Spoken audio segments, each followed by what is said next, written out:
Hello everyone, and welcome to a very special edition of the Dieting Dietitian. Today I have with us Dr. Jason Mitchell.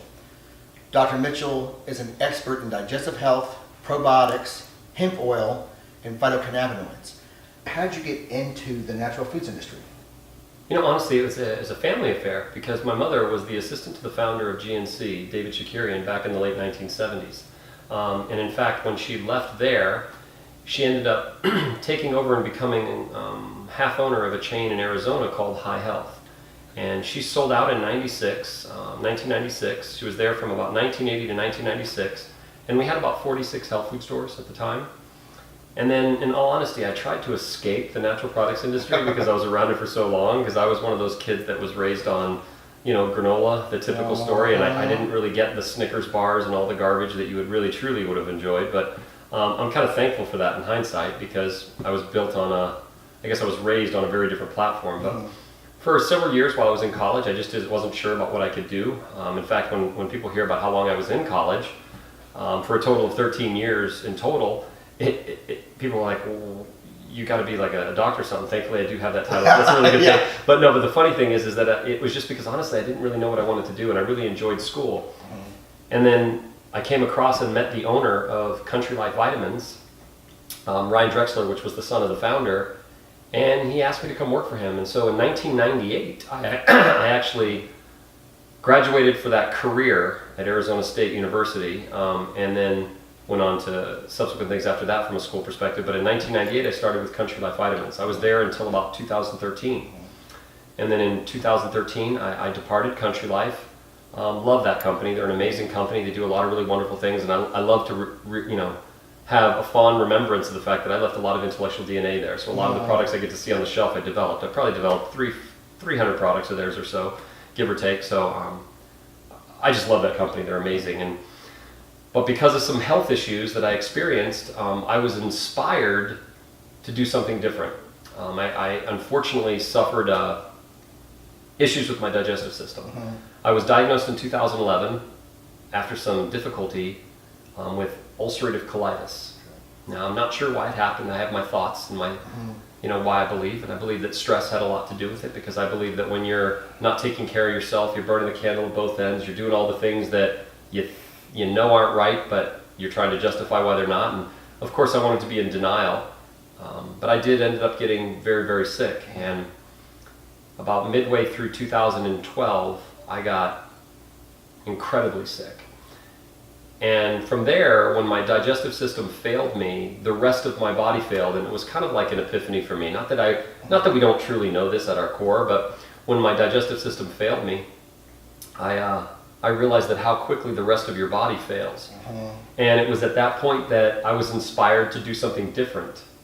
And I wanted to step away from Country Life, and I was inspired to start my company, Probulin now, which is based on digestive health, primarily probiotics. But to be clear, my products didn't cure me. They didn't even exist then.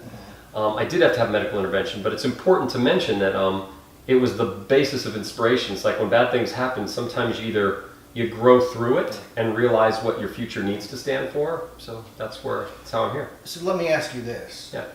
What is a probiotic? Well, by definition, a probiotic is a living organism that exerts a benefit to the host. Now, what does that mean? Here's the deal. When you look at what a probiotic is, it's a living organism that lives in you and on you. So it lives on your skin, lives in every area of your body that is a mucosally lined area or has an environment for them to set up shop. And their goals, their jobs are kind of like, if you look at any community that you participate in, you have a police officer, someone that works at the convenience store, the grocery store, the fire department, you have people that work in the water company. You have all these people that participate and do different things in the community. You have some that are highly intellectual, some that are highly physical, some that are neutral, some that are administrators, whatever the case may be. In order for a community to run, you have all these different things. Well, in your gut, you have a community of things that run for a collective purposes of keeping you healthy, digest your foods, strengthen your immune system, help waste to be removed from the body. So you have all these different strains of bacteria that do different tasks, protect you from some things, produce enzymes so you can digest food, but they're living organisms that without them, we can't survive. Without us, they can't survive. So it's a really interesting symbiotic relationship. That's an awesome way to explain that. Yeah. So what are some of the benefits of probiotics? Some of the benefits of probiotics that are most widely known is that when you take them, you can have better digestion. Another one is that when you have an unsettled or gaseous constitution, that there might be some junky pathogens in there that you need to kind of battle. Well, when you take a probiotic, sometimes the introduction of these good bacteria can help defend against those. Also, the removal of waste or motility. You know, some people have a little bit of a sluggish motility called constipation, or sometimes people experience diarrhea, and there's a whole host of reasons why that all takes place. Certain bacteria help to actually work in the lower GI to help normalize those things and actually to be beneficial to keep things normal. See, most people don't realize this, but you should have between 2 and 3 bowel movements a day. Most people should have about 2. If you have less than 2 or more than 3 bowel movements, there might be some irregularities, and that means you want to address that. Okay. Why did you feel the need to create your own company? Well, that's a good question. You know, when we were looking at this, I knew that digestive health was an area that I wanted to focus on. That's where I was inspired to be. And it was like as soon as the thought and the idea came to me, it's a God thing for me in a lot of respects, because people started coming into my life that was a constant reminder that this is the area that I needed to focus, and it was almost like I just couldn't turn away from it. But it was very quickly, once we realized we wanted to start a probiotic company, it quickly realized, man, there is just so many probiotics. Like, what in the world? How is anybody going to take me seriously? Why would they even want my company or my probiotic? And so from that point, I had to really make sure that what we were going to introduce into the market was going to be totally and completely different. And it was going to, most importantly, regardless of any type of marketing fluff that can be created, it had to work.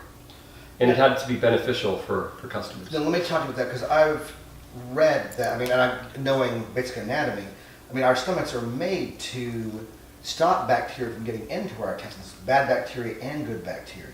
Do you address that with your company and program? Absolutely. You know, there's a really close friend of mine, and who you know really well, is Dr. Mark Brudnak.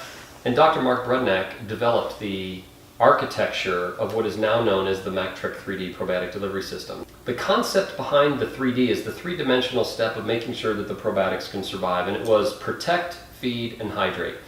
And the reason why those 3 things are important, because if you look at it from a basic need biologically, you as a human, you need to have protection, you need to have food, and you need to be hydrated. Those are the 3 macro components that actually are at the base of all of our survival. Well, you know, probiotics are no different than you and I in a lot of respects, is that they're a living organism that requires protection, food, and hydration.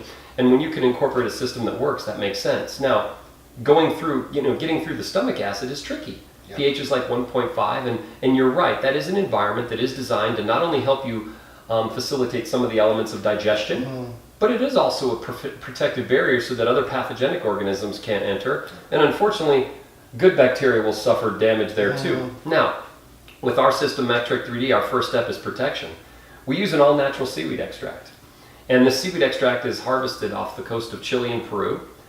It is actually warm water extracted, and it's not carrageenan or anything of that nature. In fact, there are all kinds of different compounds that are like alginates and so forth. They're called complex marine polysaccharides. And you know, what's really cool is that we take probiotics and the seaweed extract and we just blend it together, and we put it inside of a normal capsule that when you swallow it, it dissolves like it's supposed to, and within minutes. And so that capsule, when it dissolves, the stomach acid touches the powder and it gels up, and it creates a secondary barrier around the probiotics. We like to call it a seaweed submarine. You know, it's kind of our little memory tool, if you will, of a seaweed submarine. And so many people we train on it really have affectionate, fond memories of that.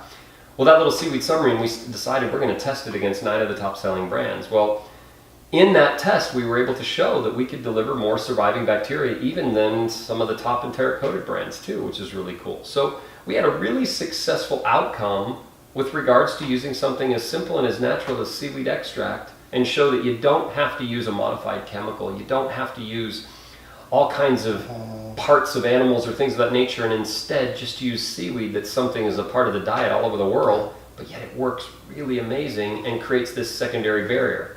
But it also gives a secondary protection to bile as well, which is kind of cool. Okay.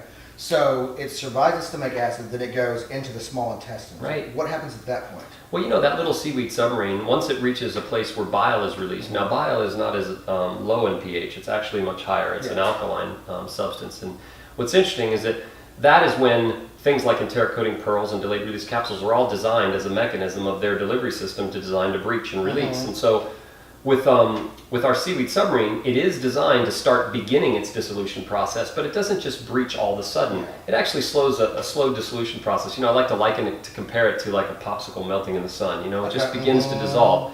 Well, when it dissolves, it does allow moisture to enter the seaweed submarine. Now, until that point, these probiotics are kind of sleeping. They're kind of hibernating like a bear. But when a bear wakes up, it's hungry and it's thirsty. Okay. And so by hunger, what's really important, remember we said we need to protect them and we need to feed them. So when it comes to bacteria that are hungry and need to be nourished, we use prebiotic fiber. We use it in the form of inulin from chicory, but there's all kinds of sources, acacia, artichoke, so on. And now, a lot of people like to argue over which one's better. To be honest, prebiotics are prebiotics. They're a fraction of soluble fiber. It really doesn't matter the source. They all work the same way. They're all equally as beneficial. But it is important when choosing a probiotic, even if it's not probuline, to choose one that has prebiotic fiber in there because it nourishes them. And so now we have the protection and the feeding, but see, just like you and I, we need hydration too. Now, bacteria are interesting. They don't have a mouth, and they don't have this discerning understanding of when to stop and when is too much. So they actually begin to absorb moisture kind of like a sponge. They soak it up like crazy. And then when doing that, sometimes the bacteria can overexpand. It's actually called going hypotonic. Okay. And this overexpansion causes a breach or a break where they destroy, and they get destroyed. And so as a result, what we've done inside the seaweed submarine is not only do we put the prebiotic fiber, but we put electrolytes, sodium, calcium, and potassium, kind of like a little natural Gatorade, if you will, and it helps to hydrate them. And the goal is to kind of create, in this microenvironment of the seaweed submarine, an environment that's what they call isotonic, or just balanced, right? And so by being balanced like that, these electrolytes help to hydrate the bacteria better. In the research we did, we were able to show if you use the electrolytes, you had about 70 to 75% survival, and when you didn't, there was only roughly about 1% survival. And so it's really important. There is a huge difference in what would happen. So it's kind of cool. I mean, whenever you do research, your aim is to reveal things that are kind of cool. Yeah. But the fact of the matter is regardless of the numbers and different things, forget about quantifying it. The fact is that anything that biologically is living, they need protection, food, and hydration. And even if the numbers vary and different things of nature, these bacteria survive better when treated correctly. So what I hear you saying is that you have a much higher survivability than some other products out there. Well, that's what the research is showing that we were able to do and show. And we even thought maybe the results were too good to be true, so we redid the research multiple times because we really truly just wanted to end up in a situation to say, hey, as a consumer, when you're making a good choice on a probiotic, you want to make sure it has a prebiotic. 2, you want to make sure you have the right potency. And 3, you want to make sure that the delivery system is made correctly so that the bacteria will survive. I'm glad you mentioned potency. Because I know for your products, you're anywhere from, most of your products are 10 to 20 billion. Yes. I see a lot of products out there that are much higher, 50, 100. I think I've even seen a 200 billion. Yeah, there's research that was published in the Journal of Gastroenterology and Hepatology in 2015 that was a huge meta-analysis looking at all this different research that's out there on probiotics. And one of the things they looked at was, is it true that if you take more billions, see they measure probiotics in billions, CFUs, which are called colony-forming units, and is it true that more is better? Because it's like that immediate understanding that if I have a little bit of money, then more money would be better. Well, when it comes to probiotics, it's actually, according to the research, not actually true. It's not about how many billions you take, it's about how many billions survive. And what they were able to show was that when comparing much higher levels of probiotics, they didn't find any statistical, noticeable difference in benefit to the host between 10 and 20 billion compared to much higher doses. And so when you look at what consumers' desires are, is that number 3, they want to know if the product works. 2, how big is the capsule? So we poke a hole in the box so they can physically see the capsule. Nice. But number 1 is how much does it cost? And so because cost and different elements are important to consumers, taking more billions costs more money but doesn't necessarily do more for you. You could be taking 100 billion CFU probiotic, but between stomach acid and the probiotics not having food and not drinking enough, you might only get 1 billion survive. Well, it's the research that we've done shows that if you don't protect them right, you don't nourish them, you don't hydrate them properly, you're going to get a very small percentage of what actually you take. But if you, on the flip side of that is that if you do take care of them properly, because they are living organisms, and you help to do what's necessary to preserve their life, they'll survive better and you actually get better results. And in all honesty, 10 to 20 billion is all that you need. You know, when it comes to potency, what I'd love to share with people too is that taking a probiotic is not an event. It's a process over time. It's a process. It's a process of supporting balance. Yeah. And an event would be like, I have a headache, I take Tylenol. Yes. And that's an event. Yeah. That'll work almost immediately. Now, whether or not you argue that Tylenol is the right thing to take or not, but it works immediately. That's an event. But a probiotic is not something that you should expect the moment you take it that it immediately works. It's immediate. No, it's something that you take to help restore and maintain balance in the gut microbiome. So that is an awesome thing I want to get into, in that some people go, oh, I'm taking 200 billion. But the way that bacteria reproduce, that if all of them survived, you'd have incredible overgrowth. Is that correct? Well, yeah, and and there's some worry and concerns about overgrowth and things of that nature. In all truth, is that I don't really think taking too much bacteria is going to be harmful for you. Not necessarily. I mean, there are certain conditions that potentially could be an issue. But the fact of the matter is that you just don't need to. Yeah. And in fact, you're going to get all the results that you're going to need if a proper delivery system is intact, like Mactrek 3D and Probulin, which we've done validation scientifically to verify this is going to work. But if you take the right amount, but honestly, it's about 10 to 20 billion. But what's interesting, you talk about replication, when you look at basic math, now this is assuming that things are decent, right? If you take 1 billion and you put it into the gut and it replicates properly, it's going to replicate every 30 minutes. And so 48 replications over a 24-hour period of time. I'm not a math wizard here, but I think what is that, about 1 trillion in one day? Yeah. And so when you think about that, you have about 100 trillion in your gut and weighs about 5 or 6 pounds. So it's really not necessary to take a ton of bacteria. What's necessary is to make sure that what you take actually survives. Okay. And that's the key, and that's what we focus on. We focused on that first, and then secondarily we focused on the formulations to make sure the right strains were chosen. Are there particular probiotics that are found more frequently in the small intestine versus the large intestines? Well, sure. Okay. Absolutely. Different strains of bacteria, it's kind of like some people like to live in the south where it's warm, and some people like to live in the north where it's cold. And some people like to live in between. It just really depends. Well, certain bacteria, they like to live in different regions, and your digestive system is split up between primarily your small and large intestines, but there's even microenvironments within there that are separated by something called the ileum, the jejunum, and then you've got the colon and the duodenum, and you've got all these different areas of the digestive system, and certain bacteria like to live in different areas.